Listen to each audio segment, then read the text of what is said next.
Bienvenidas, bienvenidos al espacio de Serapaz en Rompeviento, televisión por internet. El día de hoy abordaremos el tema que de alguna manera es un tema fundamental, contextual para creyentes y no creyentes, el tema de la Iglesia en América Latina y particularmente en el contexto de la elección de Francisco, primer Papa latinoamericano, que significa un salto o no hacia la incorporación de otros pueblos a este mundo de la Iglesia. Veremos, el día de hoy tenemos unos expertos quienes abordarán con nosotros este importante tema. En continuación, con el programa de hace 8 días. No se vayan, bienvenidos a este espacio.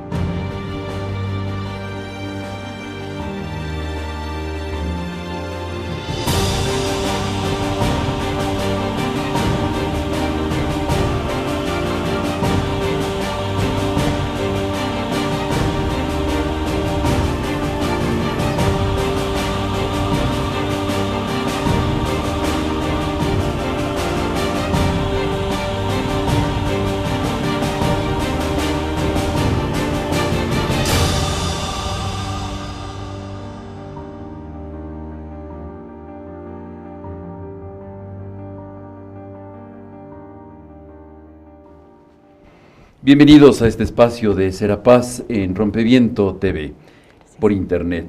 El día de hoy, bueno, pues contamos con expertos en la temática de la Iglesia de los pobres, la Iglesia latinoamericana, en el nuevo contexto de un Papa que parece que da señales claras de cercanía con el pueblo.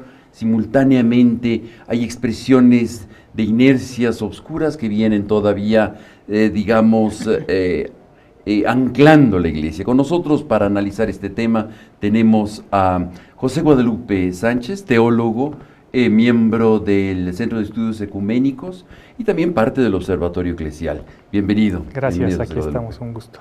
Y también tenemos con nosotros a Marisa Noriega, que es experta en el tema también y es integrante del Observatorio Eclesial. Bienvenida. Muchas gracias, Pablo. Gracias. Pues platíquenme quizá qué hacen sus instituciones, las instancias desde las cuales ustedes están analizando, estudiando, participando, militando dentro del contexto de las iglesias en su conjunto.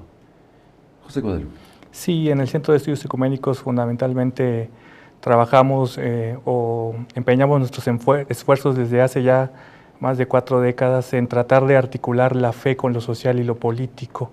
Esto a través de diversas estrategias, principalmente trabajando con grupos de base, mediante el fortalecimiento de las comunidades que desde una fe política y ética tratan de transformar su realidad en espacios sobre todo rurales y campesinos, y también a través de redes que puedan, desde diversas organizaciones, fortalecer una perspectiva ecuménica de trabajo conjunto ante una realidad que a veces es convulsionada como en nuestros tiempos y que a veces está urgida de respuestas desde la fe y desde diferentes perspectivas religiosas ante un contexto de violencia, de injusticia, ¿no? Claro. ¿Cuántos años tiene el Centro de Estudios Ecuménicos? Este año estamos cumpliendo 45 años. Es importante de señalarlo, ¿no? Porque sí. Nace en un contexto de una efervescencia de búsqueda de diálogo entre los creyentes, entre los cristianos, ¿no? Así es, ¿no? Y también dentro de la gran inspiración de la teología de la liberación que dio pie a organizaciones como esta. Gracias. Marisa, platícanos un poco del observatorio. ¿Qué es este observatorio eclesial? Bueno, precisamente como el nombre bien lo dice, es un organismo que se ocupa de rastrear, de observar muy de cerca el fenómeno eclesial en todo este contexto, precisamente como menciona José Guadalupe, ético, político, social, porque si bien pues no es una organización sola, aislada, está en una red de muchísimas otras organizaciones que se hermanan, se dan la mano para precisamente estar muy atentos, muy alertas y seguir de cerca pues la influencia que tiene todo este fenómeno religioso en nuestra sociedad actualmente, ¿no? que es mucho realmente el impacto. Gracias, Marisa. Y hace 8 días nosotros tuvimos también en este mismo espacio una discusión muy interesante y por eso surge ahora este nuevo emisión en la que nos interesó mucho el tema, que quedó sobre el tintero el tema de la elección del Papa Francisco, un Papa latinoamericano. Era la discusión en torno, en el contexto de sobre una película que se llama El Elefante Blanco, que habla de un grupo de sacerdotes metidos dentro del mundo de los pobres en un barrio en Buenos Aires. Coincidentemente con Buenos Aires, el Papa que viene de Argentina. Para poder abordar esto, me gustaría, antes de abordar el tema del Papa en sí mismo, la elección de este Papa, en donde este auditorio que seguramente dirán, bueno, ¿y por qué este tema lo aborda Serapaz? Yo creo que es importante considerar que las iglesias, no la iglesia, las iglesias interactúan profundamente y muy de cerca en los conflictos sociales, en la vida de los creyentes y en la vida para bien y para mal en ocasiones, ¿no? Y ¿puedes platicarnos, José Guadalupe, un poco sobre esto que mencionaste brevemente, Teología de la Liberación? ¿De dónde nace? ¿Qué es esto? Para un auditorio que está ávido de conocimiento, de que quiere interpretar las diferentes corrientes eclesiales. Y háblanos también de otras corrientes eclesiales. Sí, claro, en la Iglesia Católica, aunque en las últimas décadas hemos visto perfilarse un proceso como de uniformidad, tanto en su perspectiva pastoral como teológica y hasta institucional, está claro que de la otra cara de la moneda de esta iglesia institucional es una gran diversidad de corrientes que al interior abogan por muchísimas propuestas, por muchísimas causas y que sobre todo dependen del contexto concreto en el que precisamente esa fe intenta manifestarse, y es lo que precisamente da pie a que en América Latina la perspectiva universal de la Iglesia Católica, sobre todo planteada en la década de los 60 con el Concilio Vaticano II, el discernimiento de los signos de los tiempos, diera lugar aquí en nuestro continente, en México y en muchos países de América Latina, prácticamente en todos, pues digamos una expresión original del cristianismo en muchos sentidos, pero que también hunde sus raíces en una larga tradición eclesial que precisamente hoy está inclusive simbolizada en el nombre que ha elegido este Papa Francisco, ¿no? De una corriente de la Iglesia que se ha preocupado no por el poder, no por la evangelización o el adoctrinamiento o la conquista espiritual del mundo, sino por la transformación de ese mundo hacia mejores condiciones de vida.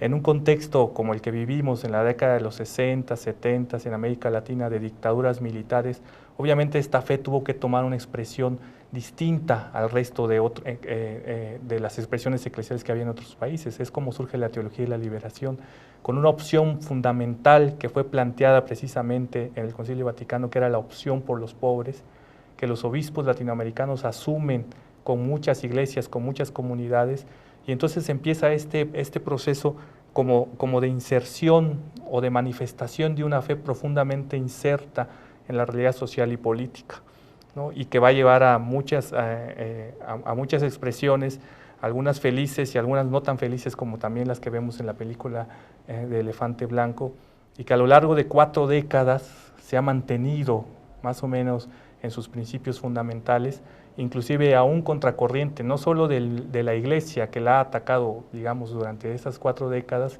sino también de un mundo que se resiste a caminar por las sendas de la justicia y de la paz, y que se empeña en precisamente ahondar las exclusiones y las desigualdades socioeconómicas, y que dan sentido a mucha gente desde sus comunidades, desde sus pueblos, a defender la vida, a defender la dignidad desde la fe. ¿No? Y eso es lo que y esa corriente eclesial es la que hoy precisamente está simbolizada en muchas de nuestras organizaciones, en muchas comunidades de fe a lo largo y ancho de este continente. Muchas gracias, José Guadalupe. Marisa, ¿cómo se insertan las comunidades eclesiales de base? ¿Qué es esto dentro de esta reflexión teológica que nos describe José Guadalupe? Bueno, realmente es, pues en su sentido, diría yo, llano y primario, es el sentido que tiene la Iglesia. La Iglesia es el pueblo de Dios, bien entendida esa es la Iglesia. Y es una Iglesia que surge precisamente en el pueblo, en medio del pueblo, en medio de los conflictos cotidianos, de las situaciones de vida, pues con sus realidades positivas, negativas, con todo lo que ello conlleva. Y precisamente es el deseo, el anhelo, la esperanza desde abajo también, dar estos pasos para una transformación sociopolítica religiosa, ¿no? No solo esperar que venga desde la jerarquía, sino desde la base misma, impulsar y buscar este cambio, esta transformación social. ¿Transformación por transformación o transformación por qué? Pues, José, no sé si quieras. Sí, esta transformación social va orientada precisamente a remontar una situación que se considera que no va de acorde al plan divino porque va en contra de la dignidad humana. Es una transformación que se hace desde principios, digamos, profundamente evangélicos, en el sentido de que se inspiran en el mensaje de Jesús y que van apuntando a que ese ejemplo de este judío marginal del siglo I de nuestra era pueda precisamente también inspirar a muchas comunidades a entender que las cosas como hoy están no son queridas por Dios de esta manera. No es un hecho de la naturaleza, no es una necesidad inexorable, inevitable, sino que podemos construir un mundo distinto en ese sentido, ¿no? La mayor parte de nuestro auditorio será joven, no habrá escuchado del Concilio Vaticano II. ¿Cuáles son, brevemente, los grandes hitos, los grandes puntos que nos van a ayudar a encontrarnos en la Iglesia que actualmente es, de acuerdo a la que estaba antes? ¿Qué cambios hubo? ¿Qué significó el Concilio Vaticano II? Bueno, el Concilio Vaticano II sí realmente fue un parteaguas muy importante. En su momento, sobre todo, la intención primaria fue abrir puertas y ventanas para que entrara el aire fresco, a renovar el interior mismo de la Iglesia, con una mira de, pues incluso desenviciar ese ambiente tan cerrado, el cual se vivía, con miras hacia una apertura hacia las iglesias también de todo el mundo, no solamente eurocéntrico, ¿sí? Antes de ir a corte, José Guadalupe, ¿qué otros aspectos, por ejemplo, desde la perspectiva ecuménica, qué significa eso?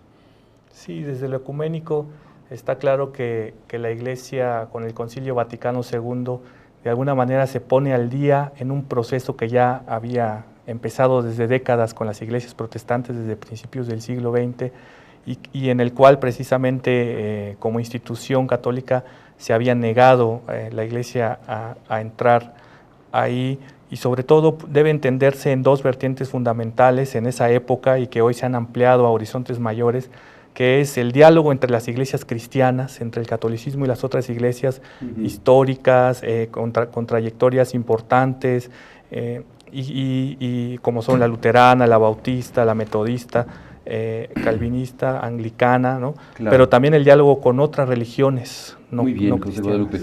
Y ¿qué les parece si vamos un corte y después regresamos para dar continuidad a esta reflexión? Vamos unos momentos de pausa. Claro que sí.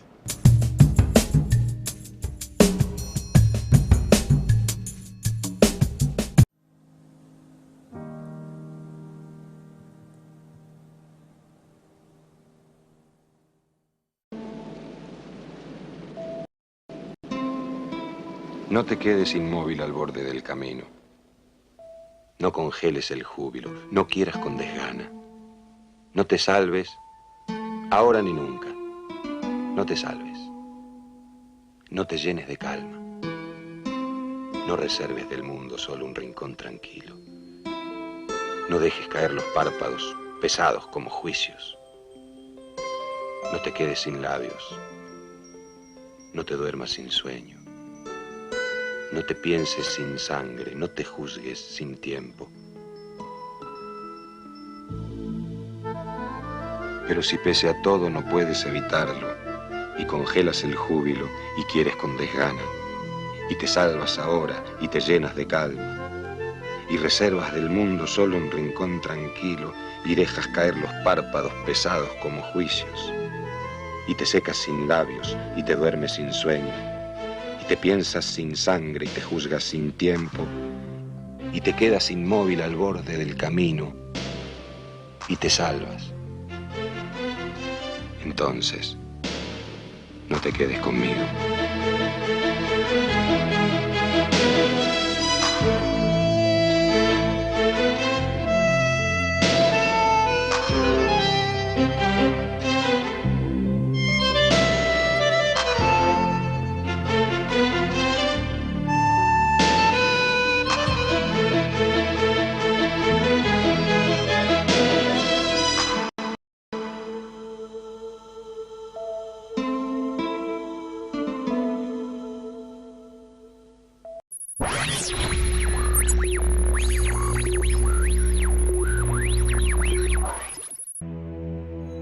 Sabemos que están allá afuera, podemos sentirlos. Sabemos que allá arriba tienen miedo a que la gente se informe, temen al cambio. No conocemos el futuro, no hemos venido a decirles cómo acabará esto. Hemos venido a decirles cómo va a comenzar. Cuando termine esta señal, podremos ver lo que allá arriba han callado. Les mostraremos un medio sin nexos con los poderes fácticos. Un medio de comunicación crítico e independiente. ¿A dónde vamos? Es una elección que podemos construir juntos.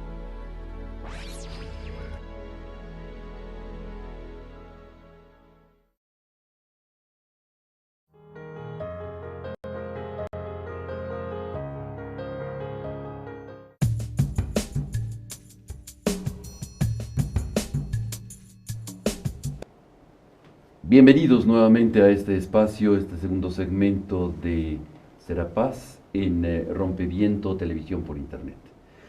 Continuamos entonces con nuestro acercamiento a, tanto por una vertiente de las teologías, estas teologías que van dando seguimiento al Vaticano II, van convergiendo. Hay algunas expresiones que se resisten al Vaticano II también, ¿no? Hay cuestiones mucho más conservadoras, de hecho hay un cisma por el Concilio Vaticano II. Sin embargo, el grueso de la Iglesia continúa caminando y explorando. ¿Cuál sería para ustedes esta etapa, digamos, desde el Concilio Vaticano II hasta Francisco? ¿Qué significaría para ti este periodo de tiempo a nivel de Iglesia Universal? Quizá después pudiéramos hablar de la Iglesia más latinoamericana. ¿Qué significó este tiempo? Definitivamente ha significado un tiempo decisivo para el presente y el futuro de la Iglesia Católica, un tiempo de grandes cambios, pero también de grandes retrocesos y estancamientos en muchos aspectos. Definitivamente muchas de las puertas que el Concilio Vaticano II abrió en la década de los 60, paulatinamente los últimos papas, empezando por Juan Pablo II y Benedicto XVI, las han cerrado y han intentado, a través de una reinterpretación del Concilio Vaticano II, de desarmar toda una propuesta de renovación eclesial frente a un mundo que cambia constantemente y que reta a la Iglesia en muchos aspectos. Y nos ha puesto en una encrucijada muy grande, con grandes retos para la institución y grandes retos también de cara a pues, un gran número de fieles católicos que aún esperan de la Iglesia, de sus pastores, una respuesta a inquietudes cada vez más acuciantes que le surgen en su corazón, en su vida cotidiana, ¿no? Sí. Marisa, ¿y qué sería, digamos, desde la perspectiva de ser mujer, es el salto que da el Vaticano II y estos años, 50 años que después del Concilio Vaticano, para como ser mujer, como creyente? Bueno, sí, realmente yo creo que el cambio para la mujer no, me atrevo a decir que no ha obtenido quizá grandes resultados en general, no siendo pesimista ni muchísimo menos. Sí se han dado pasos hacia adelante definitiva en el papel de la mujer que ocupan las mujeres, tanto creyentes y religiosas, pero de alguna manera podríamos decir que los puestos de liderazgo, los puestos decisivos, no los ha ocupado la mujer, ni después del Concilio Vaticano II. O sea, realmente esta renovación, este aire de cambio y de apertura para la mujer, aunque sí se dieron pasos importantes hacia adelante, no ha tenido realmente todavía lo que no, se espera. Así es. Estamos ante la elección de Francisco, quien es simbólico el nombre, me parece que es simbólico la región de donde viene, pero también se enfrenta con otros desafíos. Entonces, ¿cómo podríamos evaluar la designación, la elección de Francisco, por un lado, y frente a las presiones y corrientes que sabemos todos, no es ningún secreto, ni no es nada malo señalarlas, existen tensiones y presiones internas que fueron representadas dentro del cónclave? ¿Qué significaría esto? Pues en primer lugar, habría que catalogarlo como una verdadera sorpresa, ¿no? Para una iglesia que se perfilaba a un cada vez mayor anquilosamiento, en un cónclave donde la mayoría de los cardenales era claro que representaban una postura muy conservadora, una de las más conservadoras de los tiempos modernos en la Iglesia Católica, y la elección de este Papa latinoamericano definitivamente nos ha movido a todas y a todos hacia una reflexión sobre, no solo sobre el significado futuro, sino también sobre lo que están pretendiendo precisamente los cardenales al elegir a este Papa latinoamericano. Todos esperábamos el regreso de los italianos al papado, y con eso todavía una etapa más oscura en la Iglesia Católica a la que hemos vivido las últimas décadas, y sin embargo está claro que al final ganaron las presiones del continente americano, sobre todo la apuesta de los cardenales de Estados Unidos y Canadá al elegir a un papa que de alguna manera representa una región con el mayor número de católicos en el mundo, ¿no? Más del 60%, y en ese sentido a muchas y a muchos, inclusive gente muy representativa de la teología de la liberación, les ha resultado como un signo esperanzador. Otras y otros lo toman con escepticismo. Pero la geografía dice algo. Bando y Bravo, Cipriani, son latinoamericanos, muy latinoamericanos. ¿No es de dónde naciste o cuál es o dónde está tu corazón? A ver, es una pregunta porque a veces hay mucha emoción, ¿no? Como si fuera Maradona, qué bueno. Pues en realidad es un italiano nacido en América Latina, ¿o no? ¿O es un juego ahí lo que estoy haciendo, una provocación? No, efectivamente, los vaticinios decían que no nos convenía un papa latinoamericano porque eran los más europeizados, en el sentido no peyorativo de que lo europeo sea malo, sino más hechos al estilo del Vaticano, formados ahí en derecho canónico, en moral. Curiosamente, Bergoglio, el cardenal Bergoglio, no fue formado en esa corriente, pero sí estaba claro que era muy cercano a muchos personajes en la Curia Vaticana y a muchos cardenales en el mundo, y ciertamente eso nos hace mirar con cuidado, digamos, claro, con objetividad y sin muchas expectativas lo que pueda representar, a pesar de todos los signos que en este mes y días de... ¿Qué signos has encontrado? A ver, platícanos. Yo te puedo decir algunos, pero... Sí. El nombre, por ejemplo, tú decías. El nombre, principalmente el nombre que al principio causó sorpresa, dado que elige Francisco, siendo él jesuita, cuando pudiera haber elegido un hombre más afín a su propia congregación, y muy pronto... Pero era por Francisco Javier, ¿no? Sí, muchos El pensaron primer, que en primera instancia pudo haber sido Francisco Javier, dominico. No, jesuita misionero del Oriente, ¿no? Ajá. Y al final él mismo aclaró que la razón principal, y ahí es donde quizás se empezaron a prender los mayores focos rojos de alerta, es que quería una iglesia pobre. Uh-huh. ¿No? Es un signo interesante, ¿no? Exactamente, ¿no? ¿Qué te pareció este signo de haber lavado los pies a una mujer? Las rúbricas son muy claras. Sí. Me parece que son muy claras. Dicen varones que puedan pasar al presbiterio para que se les lave los pies. ¿Qué piensas de eso?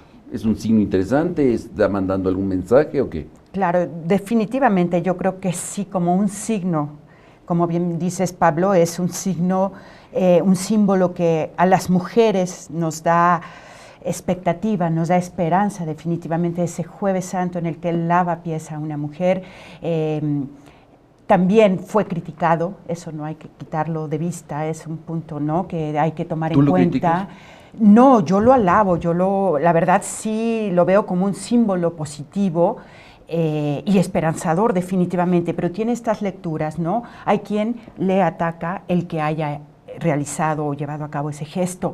Sin embargo, bueno, eso precisamente, hay que irse con tiento y hay que estar observando muy de cerca, cuidadosamente estos signos, porque no son del todo decir, ya, ahí está el cambio, mira, ya lo hizo, porque en estos días pasados ha vuelto a poner la mira, y no una mira positiva, en este grupo de religiosas norteamericanas, ¿no? Entonces, pon el contexto al auditorio. Bueno, este es un grupo de religiosas, el 80% prácticamente de religiosas norteamericanas, las cuales sí, precisamente a partir del Concilio Vaticano II, pues se abren al mundo, ven que su misión y su papel está entre los pobres, entre los excluidos hasta entonces, y se acercan en un acompañamiento religioso. Ellas estudian, se preparan, en fin, van tomando puestos en las calles, en el ambiente público, sumamente relevante. Marisa, a ver, entonces, ahora conociendo esta dinámica y este protagonismo, nuevo protagonismo de las mujeres de Estados Unidos, vamos ahora a un corte y después continuamos con un tema fundamental, que es el tema de la mujer en la iglesia. Regresamos después de una pausa con el tema las mujeres y la iglesia. No se vayan.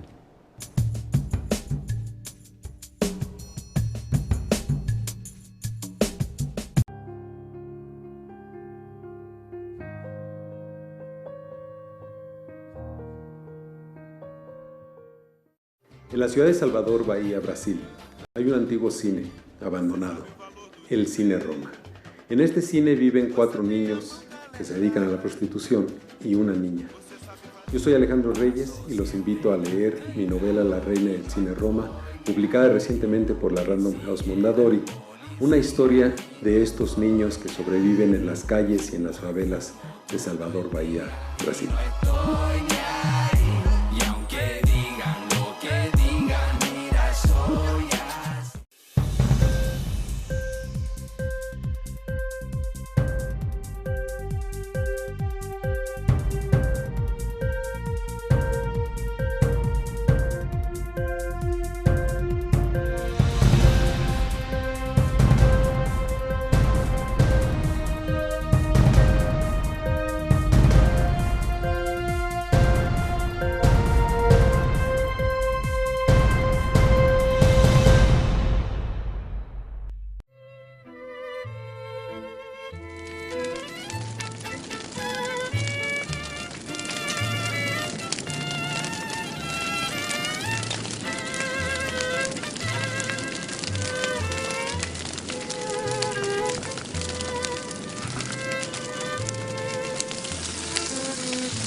Bienvenidos nuevamente, bienvenidas nuevamente a este espacio de Serapaz en Rompeviento por Televisión. Continuamos nuestra charla, estábamos abordando el tema de las religiosas, el liderazgo religioso de mujeres en Estados Unidos ha recibido una noticia mala hace unos días, en la que el Vaticano, después de un largo proceso de investigación, documentación, visitas canónicas, falla en contra del liderazgo diciendo que están actuando con un exceso de feminismo. Así fue la expresión que yo capté. ¿Es cierto, es correcto o me equivoco? Es cierto lo que estás apuntando, lo que acabas de decir. Se les tacha en sus estatutos. Han revisado arduamente por parte de la Comisión de la Hombres son los que revisan. Exactamente. Y sí, precisamente ven que a su consideración han salido de las manos, se les ha pasado la mano a estas religiosas en ese sentido de libertad, de liberación, podríamos decir, y de actuación de las mujeres en cuanto a lo que su fe y sus estudios les dictan para actuar a favor de los desfavorecidos, de los excluidos y excluidas de la Iglesia, ¿no? Entonces, yo creo que también es un signo, podríamos decir, de continuidad, ¿no? Nos habla de que este veredicto ya venía tomado desde el papado del Ratzinger, del Papa Emérito, y pues realmente creo que en este punto me atrevería yo a decir que sí se podría leer como un signo de continuidad del papado, de la actuación de Francisco en la misma línea de su predecesor. De Juan Pablo II y de Ratzinger. De sus predecesores, sí, pero esto no va un poco en contrapunto con la esperanza que José Guadalupe nos estaba revelando acerca de, es posible, bueno, hay signos. Sin embargo, estos son claroscuros, ¿así los podemos leer? Se podría leer como claroscuro. Yo creo que son símbolos, obviamente te digo, no podemos realmente ni decir que todo es para bien y todo es para mal. Yo creo que tenemos que ser cautelosos en ir y observándolo muy de cerca, pero efectivamente son claroscuros, ¿no? Creo que esta es la lectura.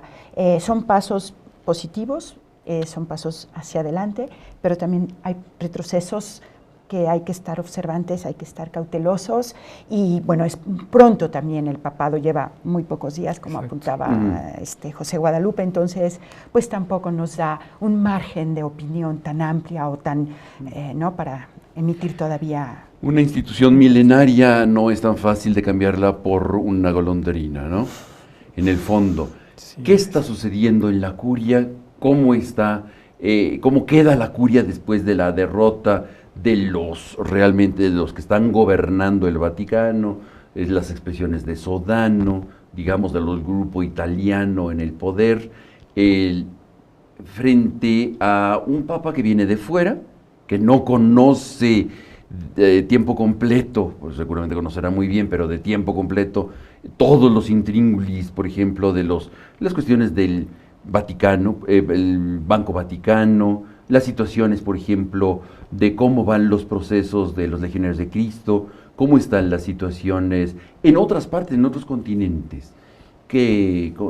¿Cómo lo ves? Sí, creo que algo que nos ayudaría a entender lo que pasa en el Vaticano es una frase que decía, creo, Leonardo Boff respecto del Papa, que reina pero no gobierna. Está claro que la estructura de la Iglesia Católica es todo un complejo de instituciones, muchas de las cuales gozan de muchísima autonomía y que sobre todo se consolidaron como cotos de poder en los últimos años del papado de Juan Pablo II, en el que su salud lo había deteriorado y le había impedido estar al día en esos procesos. Una institución milenaria que precisamente en los últimos años se ha acercado a lo que a lo peor de lo que ha sido el papado como en la Edad Media, ¿no? intrigas, juegos de poder, filtraciones de información, pérdidas de confianza, empoderamiento de ciertos grupos al interior que de una manera, digamos, malsana quieren recuperar el papado, como es este grupo de los italianos, a que muchos temen y que precisamente fueron con los que ni el hombre de hierro de la iglesia, Joseph Ratzinger, pudo lidiar, y lo lleva a una renuncia que aún nos queda muy todavía está ahí en el tintero, las razones por las que esto sucede, y en ese sentido, pues pasada la euforia de lo que fue la elección de este Papa Francisco, euforia para bien y en su contra también, pues hay que entender que hay un aparato que va a continuar funcionando, y que aún con la buena voluntad que él tenga de reformarlo, como lo ha hecho ahora al nombrar una comisión para la reforma de la curia, va a ser un proceso que se enfrentará, digamos, a muchos obstáculos, a muchas problemáticas, y que en muchos de los casos es muy probable que no logre reformarse de fondo. ¿No? Creo que la manera como él ha ejercido el papado este mes puede ser un reflejo muy claro de lo que puede hacer la Iglesia en su conjunto en los próximos años, los pocos que también dure este papado, porque es un papa viejo también, y que tiene que ver con gestos importantes, simbólicos, de gran trascendencia hacia el mundo, hacia los medios de comunicación, pero que de fondo no modificarán formas de pensar, conductas, maneras de ejercer el poder, maneras de organizar a la Iglesia, maneras de relacionarse con los episcopados, con las comunidades eclesiales, con los diferentes sectores que viven y conviven al interior de la Iglesia Católica, como las mujeres, como los grupos de la teología de la liberación, las comunidades eclesiales de base que surgieron en América Latina, pero cuya experiencia se ha trasladado también a Asia, a África, a Europa, en muchos de esos aspectos. Aún nos falta por ver qué va a pasar ahí, cómo la Iglesia cómo la institución, el papado va a poder convivir con una Iglesia que, lo querramos o no, ha ido mudando, ha ido cambiando, y hoy se ha diversificado en muchos aspectos.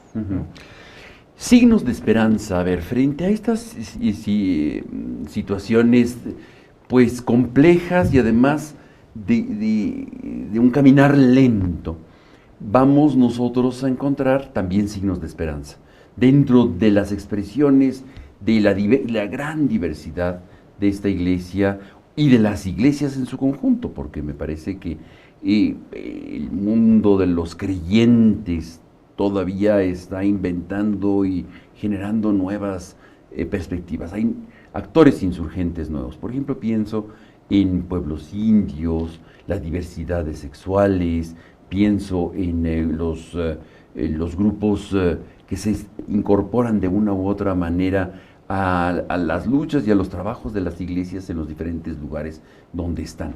¿Qué podríamos decir? ¿Cuáles son las señas, cuáles son signos? ¿Por dónde viene lo que viene?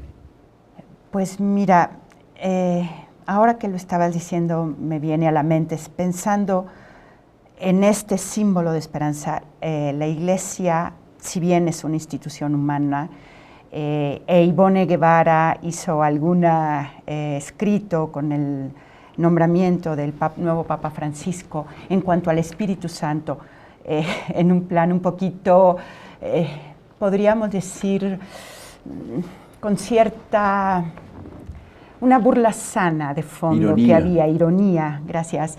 Pero yo sí me atrevo a pensar que también es una labor del Espíritu, una obra del Espíritu que está ahí presente, que también camina de la mano con el pueblo, con los seres humanos. Y definitivamente creo que las personas, mujeres de fe, hombres de fe, tenemos pues siempre este reducto de fe, o es que muere al último la esperanza, para ver que precisamente no todo es negativo, y sí hay símbolos y signos de luz que apuntan hacia pequeños y diminutos cambios. ¿Sí? ¿Dónde los estás viendo? Pues mira, pues simplemente lo que tú apuntabas, Pablo, el que sea de Latinoamérica, si bien pueda ser europeizado, en fin, pues este gesto mismo del lavatorio de pies, por ejemplo, en cuanto a las mujeres mencionábamos, creo que te digo, la humildad de la cual mucha gente habla ya y causa es un Pero síntoma es argentino, de... y humilde, y jesuita. Es un síntoma pues sí, de optimismo y de esperanza en la gente, ¿no? Esta cuestión de salirse un poco de esta rigidez y protocolo que llevaba su predecesor, Ratzinger, ¿no? En fin, tenemos que leer estos claroscuros, como bien apuntabas tú, con esperanza, pero los cambios son difíciles, es una institución milenaria y las cosas no se hacen de un día para otro. Y también el hecho de ver de que el pueblo de Dios, las comunidades de base, los creyentes, las creyentes que estamos ahí trabajando, pues tenemos todavía mucho por hacer, mucho por decir, no estar esperando que todo venga dado, ¿no? Y que nosotros mismos vayamos adquiriendo conciencia y tomando un papel actuante y activo, pues cada vez más en esta iglesia. José Guadalupe, ¿cómo lo estás viendo? Me viene a la mente unas afirmaciones que hicieron dos teólogos españoles, Andrés Torres Queiruga y José María Castillo, a propósito de esta elección del Papa, y ellos ponen la esperanza en el pueblo de Dios, ¿no? Ellos están claros que es muy difícil que la iglesia se reforme desde arriba. Y como bien decía Marisa, creo que la esperanza está en pequeñas cosas que quizás son los gestos que miramos en el Papa Francisco. Es un tema crucial el de la esperanza, porque la gente está necesitada de signos en un mundo lleno de antisignos, precisamente, de signos poco esperanzadores, pero que no nos deben confundir, no nos deben llevar a creer que desde ahí se va a dar el cambio fundamental en la iglesia. El cambio, digamos, ya se está dando desde abajo.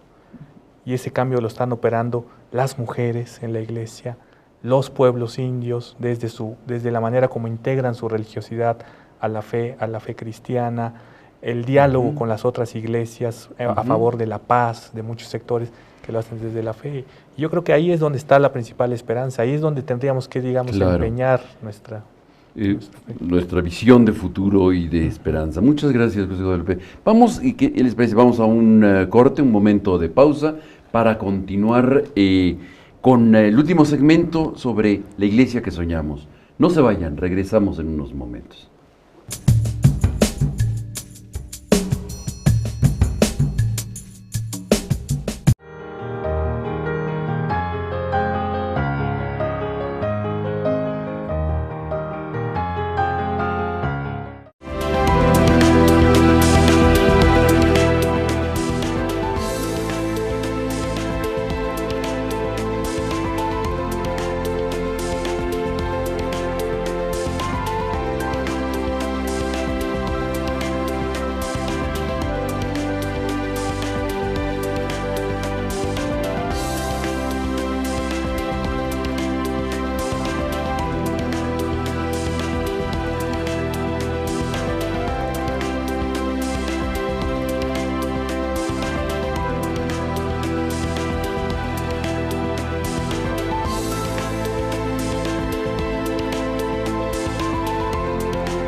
Bienvenidas, bienvenidos nuevamente a este último segmento ya que nos queda de el espacio Serapaz en Rompeviento por internet. Hemos analizado, hemos estado dándole muchas vueltas a la jerarquía, a los obispos, a las situaciones de las religiosas en Estados Unidos. Esperemos que no nos pase como a Bernardo Barranco, que lo saquen del espacio. Aquí en Rompeviento no hay censura. En cambio, allá Bernardo tuvo problemas. Parece que tú me decías, ¿no? Hace un momento con la cuestión de los legionarios de Cristo, ¿no? Los legionarios de Cristo presionan a Radio Centro para que lo corra. Y finalmente... Y lo corrieron. Punto por estar siendo crítico, hablar cuestiones abiertamente en el contexto del Vaticano, de la elección de Francisco. Así es. Qué pena, vaya la solidaridad nuestra para Bernardo y para todos aquellos que viven la censura en estos espacios aún oprimidos por la intolerancia.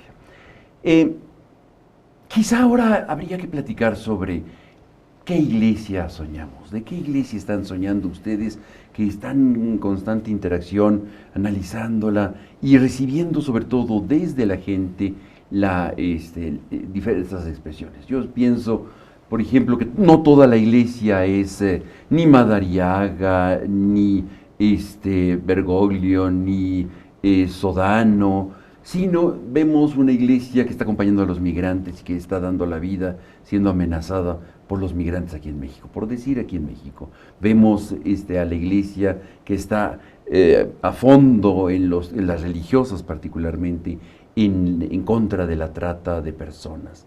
Vemos a la iglesia jerárquica muy silenciosa frente al narcotráfico y abajo en las pequeñas parroquias jugándose la vida todos los días, recuperando heridos y muertos a veces en las calles por las balaceras.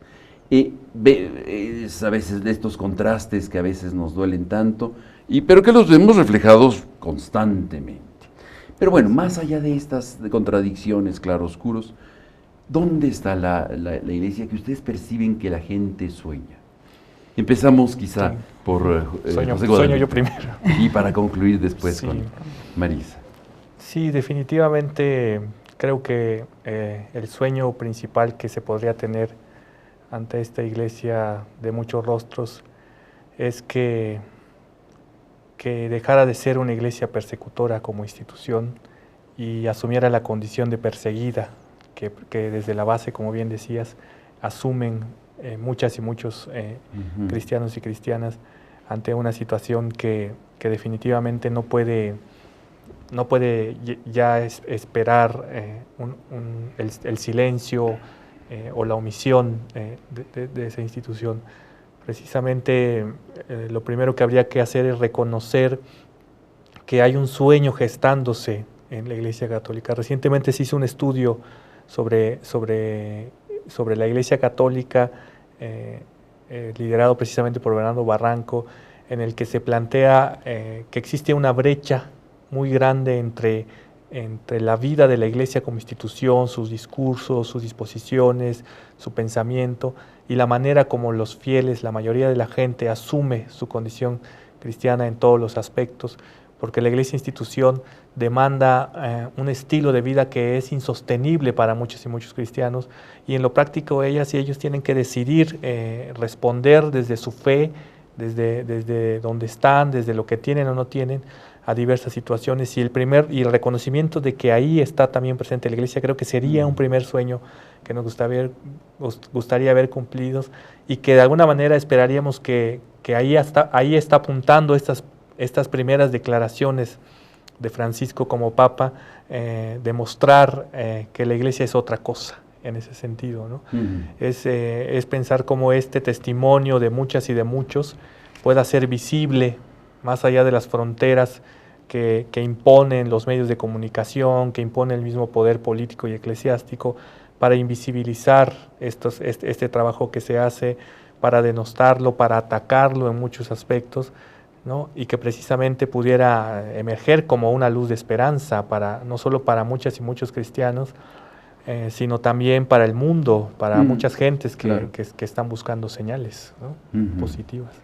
¿Qué más incorporamos a este sueño colectivo? Pues a este sueño colectivo yo creo que podríamos incorporar el ejemplo de Jesús, claro, en cuanto a si bien Él no vino a fundar una iglesia, sí a una comensalidad, a una cuestión de relaciones horizontales entre hombres, mujeres, entre todas las razas, entre todos los sexos, y también de armonía y de una relación, pues digamos, de hermanas y de hermanos, o sea, en donde realmente podamos convivir, una iglesia inclusiva, ¿sí? En donde todos y todas tenemos cabida, bautizadas, no bautizados, o sea, esta universalidad que sí está presente en el plan de Dios.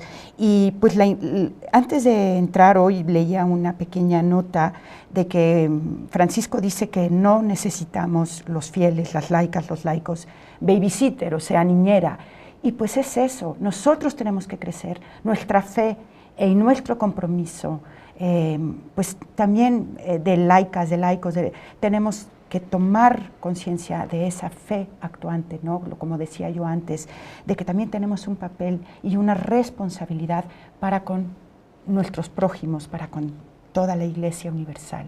¿Sí? Yo esto lo pondría como un sueño, un caminar juntos, hombro con hombro, construyendo, ¿no?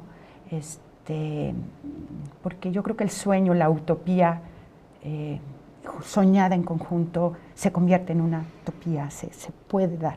José Guadalupe, ¿y qué me dirías de esa cuestión que soñaban los padres conciliares, que llamaban ecuménico? ¿Que no incorporaríamos esa expresión y sobre todo el contenido y la vitalidad al sueño? Sí, y sobre todo quizás habría que incorporarlo con un nuevo sentido al que tuvo en sus inicios, porque ciertamente el proceso de ecumenismo, tanto en las iglesias católicas como protestantes, ha sido un proceso de desencuentros más que de encuentros, ¿no? De que al final las diferencias se imponen y solo ha podido manifestarse como expresiones muy significativas en coyunturas muy tremendas para el mundo, como en situaciones de violencia.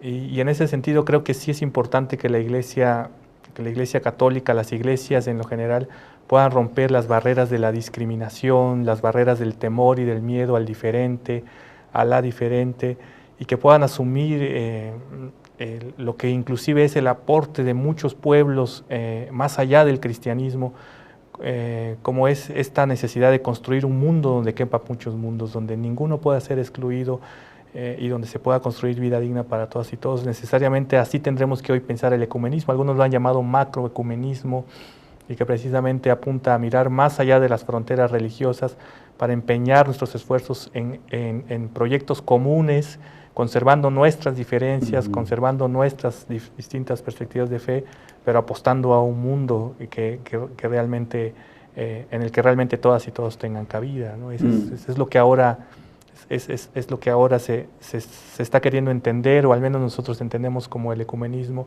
que incluye a las religiones, pero también a otras expresiones que no son propiamente religiosas, pero que tienen en común una ética de la dignidad de la persona, una ética de la dignidad de los pueblos, de la comunidad, ¿no? Por ahí yo también sueño que en algún momento se puedan romper esas barreras, como lo han hecho muchas comunidades. La teología de la liberación, podríamos decir que también nació ecuménica y así se ha ido desarrollando en nuestro continente en ese sentido, ¿no? Marisa Noriega, ¿y no sería también esto que llaman ecofeminista? Sí, también dentro del sueño no incorporamos. Claro, porque se incluye la Tierra, el universo como casa común, como el planeta habitado por todos, que todos tenemos la responsabilidad de cuidar, ¿sí?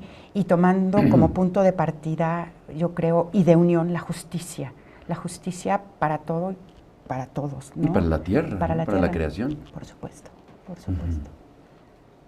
¿Qué otro elemento, ya estamos en los últimos minutos, qué elementos se incorporan dentro de su sueño? ¿Qué significaría, por ejemplo, incorporación de la defensa de los derechos humanos o la lucha por la paz. ¿Qué significaría eso en sus sueños?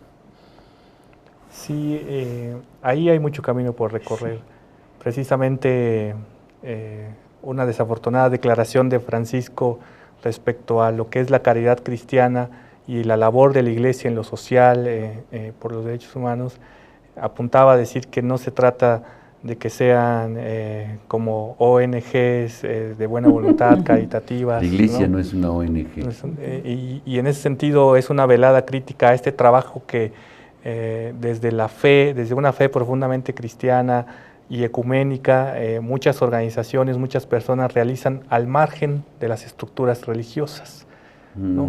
Porque claro. dentro de las estructuras religiosas no han podido hacerlo, ¿no? Y en ese sentido, precisamente ahí habrá que reconocer, como lo veíamos en la película precisamente de Elefante Blanco, cómo hay gente que está ahí con la gente, con los más pobres, y aquí lo hemos visto en nuestro país. O sea, hemos visto reconocer cómo en el 2006, cuando la APO se levanta, el magisterio oaxaqueño se levanta, quienes abren sus puertas ante la represión son las iglesias, son algunos templos, claro, de gente, las comunidades eclesiales de base. Y ahí están para defender los derechos humanos. En 2 palabras para ir concluyendo, Marisa, tu sueño es posible.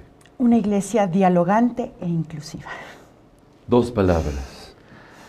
Una iglesia humilde y comprometida con los tiempos de hoy. Pues muchísimas gracias por su tiempo, por su sueño, compartirlo con nosotros. Gracias por a nuestro amable auditorio de seguir esta transmisión de Serapaz en Rompeviento Televisión por Internet. Seguiremos con otros temas que vayan generando tanto interés como fue en esta ocasión, que fue a sugerencia de ustedes que surge este tema. Muchas gracias por su acompañamiento. Creemos que cerramos comprendiendo el sueño que quizá es un sueño generalizado en muchos hombres y mujeres que están buscando una nueva visión, un nuevo espacio donde ser acogidos. Muchas gracias por su presencia. Gracias. Ha sido un gusto. Ha sido un placer. Y muchas gracias al auditorio por seguirnos en este espacio. Seguiremos transmitiendo muy pronto y nos seguiremos viendo. Gracias.